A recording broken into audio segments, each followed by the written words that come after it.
Okay, ikalawang bahagi po ng ating sinerbisang pilgrimage dito po sa lalawigan ng Nueva Ecija. At nandito na po tayo sa kanilang pangalawang simbahan, San Isidro Parish Church, San Isidro, Nueva Ecija. Okay, almost 10 minutes lang po mula doon sa bayan ng Cabiao ay narating po natin yung second church na kanilang pupuntahan. Ito po yung simbahan po dito sa bayan ng San Isidro, Nueva Ecija, mga kabihero. So magiging mabilis na yung takbo ng biyahe natin dahil isang misa lang po yung ginawa, yung unang simbahan lang, mga kabihero.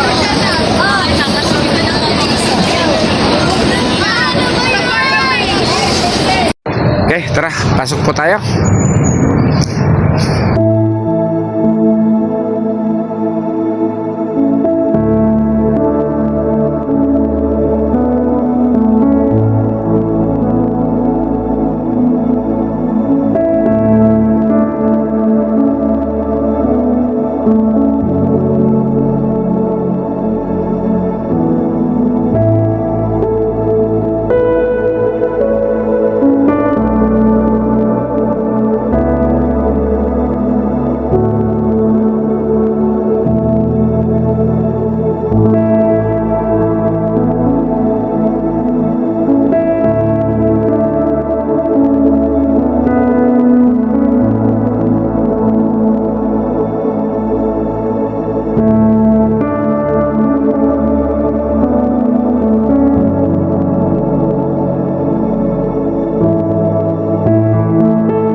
Okay, pagkatapos po ng two stations of the cross sa simbahan po ito, ay ito at nagsasakayan na po silang muli para tunguhin naman po natin yung pong bayan ng San Antonio sa Nueva Ecija pa rin at ang bayan po ng Hain, mga kabiyahero. So, pag kumpleto na po sila, tutulak na po tayo. Malapit lang naman po dito yung distansya ng mga bayang ito.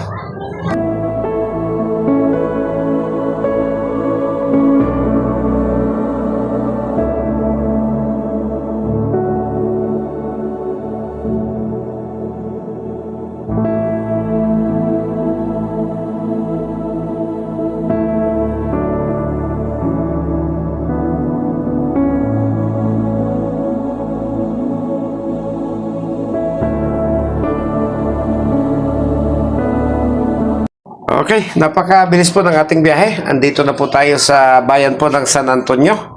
Ito na po yung ating pangatlong simbahan para sa araw na ito.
So, ang lahat po ng ating mga pasahero ay nandito pa lang po sa labas ng simbahan nagkakatipon-tipon dahil medyo nga po na-delay kami ng isang oras.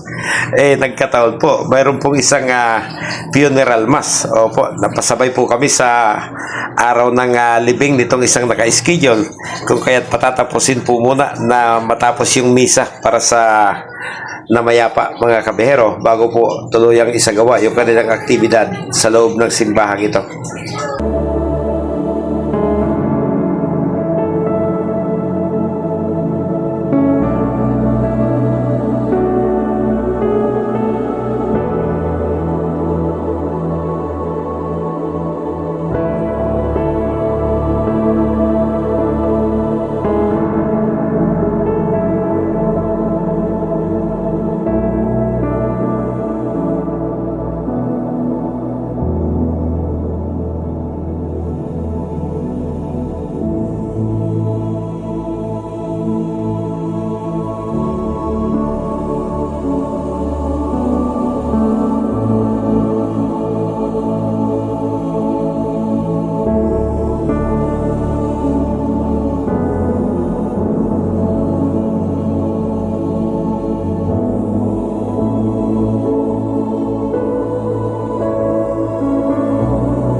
Okay, dito po tayo sa St. Agustin Parish. Pang-apat na simbahan po ito. Diocesan Shrine of the Immaculate Conception, St. Agustin Parish, bayan po ng Hain, dito po sa lalawigan ng Nueva Ecija.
Okay, ito na po yung pang-apat nating simbahan. Pagkatapos po natin dito sa bayan ng Jaen, tayo naman po ay magtutungo na po sa Divina Pastora Diocesan Shrine na matatagpuan naman po sa Gapan, Nueva Ecija mga kabiyahero.